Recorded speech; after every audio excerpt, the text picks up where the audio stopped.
Hello and welcome to the video.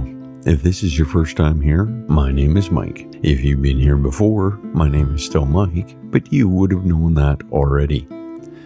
Torrington sits quietly at the junction of Highway 27 and 805, about 160 kilometers northeast of Calgary. It's not a place you stumble into. You have to mean it when you turn off the highway. But if you do, you'll find a hamlet that's small in size and big on personality.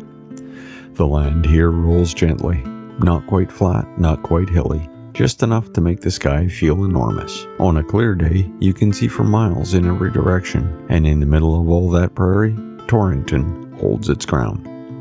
The town was established in the early 1900s, part of the wave of settlements that followed the rail lines and promise of wheat. It was incorporated as a village in 1967, but in 1997 it dissolved back to hamlet status under Knee Hill County.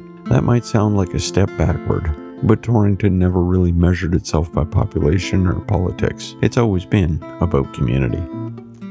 Agriculture is still the backbone here: wheat, barley, and cattle.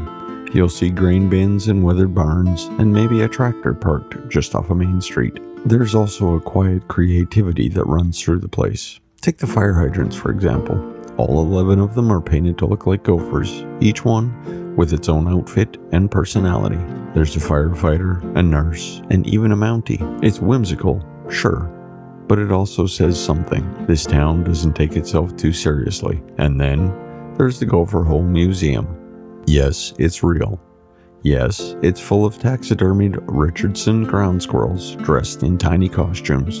And yes, it's kind of brilliant. What started as a tongue-in-cheek tourism idea in the 90s has become a full-blown attraction, drawing visitors from across Canada and beyond. There's even a 12-foot statue of a gopher named Clem T. Gopher standing proudly on the edge of town. But Torrington isn't just a punchline. It's a place where people wave when they drive by, where the curling rink still matters. It's the kind of place that reminds you Alberta isn't just cities and highways. It's also hamlets like this, stitched together by gravel roads, grain dust, and a sense of humor that refuses to fade. So if you enjoyed this little journey, give that like button a tap. It's free and oddly satisfying.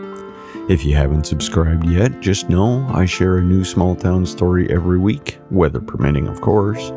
Feel free to pass this along to your aunt, your neighbor, or that one friend who still thinks Alberta ends at Calgary.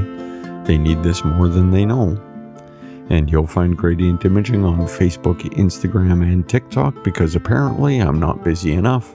But until next week, drive safe, wave at strangers, and take the scenic route.